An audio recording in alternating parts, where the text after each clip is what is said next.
L'action ou la pensée, qu'est-ce qui est plus important? L'action effective ou la réflexion qui mène à celle-ci? Nos sages s'interrogent dans le Talmud, étant de déterminer laquelle de ces deux activités est plus importante. Après un long débat, il conclut qu'aujourd'hui, c'est l'étude qui prédomine, puisque c'est par elle que nous arrivons à la pratique adéquate. Néanmoins, à l'époque messianique, la tendance sera renversée. C'est l'action qui sera considérée comme supérieure. Aujourd'hui, l'étude est incontournable pour appliquer la volonté de Dieu.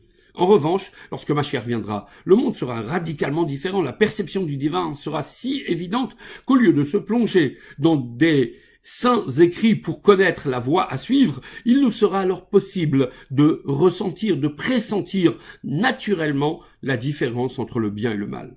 Au début de notre paracha, nous sommes témoins de la rencontre de Yehuda et de Yosef.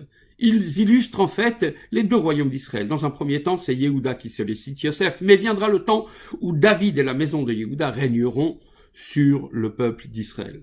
La Chassidoute explique que Yosef symbolise l'étude de la Torah et Yehuda représente la pratique des mitzvot. Dans un premier temps, c'est Yosef, l'étude qui est supérieure à Yehuda.